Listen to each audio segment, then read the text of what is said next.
हे students, कैसे हैं आप सब। मैं आपकी टीचर वर्षा और आज का हमारा प्रयोग है कांच की सिल्ली द्वारा प्रकाश अपवर्तन के नियमों का अध्ययन करना, यानी to study laws of refraction of light with the help of a glass slab. प्रयोग के लिए हमें आवश्यक सामग्री चाहिए drawing board, drawing pin, all pin, सफेद कागज, कांच की स्लैब, पेंसिल तथा पैमाना।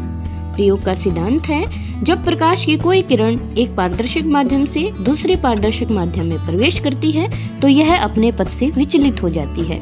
जब प्रकाश की किरण विरल माध्यम से सघन माध्यम में प्रवेश करती है तो यह आपतन बिंदु पर खींचे गए अभिलंब की ओर मुड़ जाती है।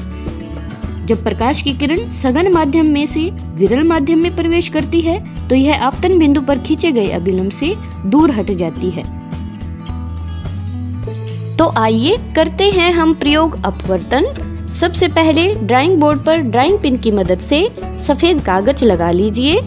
कागज के मध्य आयताकार कांच की स्लैब रखकर पेंसिल से उसकी परिसीमा ABCD खींच लीजिए।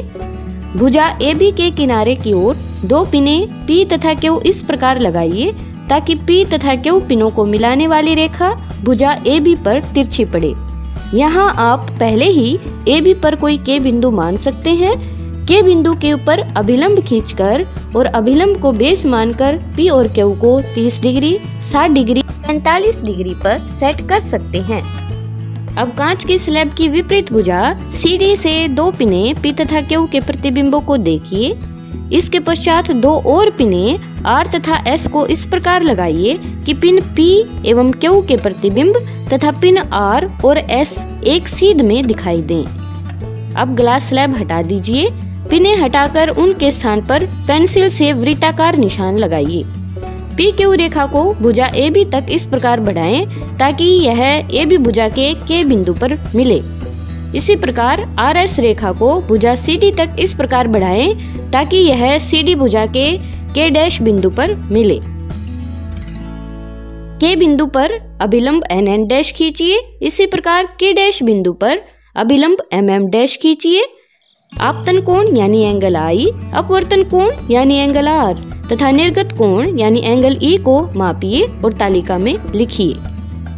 प्रेक्षण में हमने पाया कि बिंदु K से प्रकाश की किरण वायु से कांच में प्रवेश करती है और यह अभिलंब NN डैश की ओर मुड़ जाती है। बिंदु K डैश से प्रकाश की किरण कांच से वायु में प्रवेश करती है और यह अभिलंब MM डैश से दूर हट जाती है। आपतन कोण और निर्गत कोण दोनों बराबर होते हैं।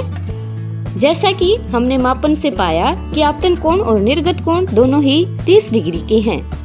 आपतन कोण 30 डिग्री है जबकि अपवर्तन कोण 20 डिग्री है, यानी आपतन कोण अपवर्तन कोण से बड़ा है।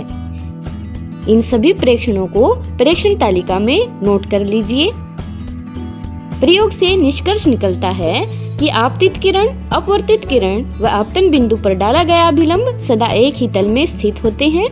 किन्हीं दो माध्यमों के लिए आपतन कोण के साइन तथा अपवर्तन कोण के साइन का अनुपात सदैव स्थिर रहता है, यानी साइन I बटा साइन R हमेशा स्थिरांक होगा और यह स्थिरांक माध्यम का अपवर्तनांक कहलाता है।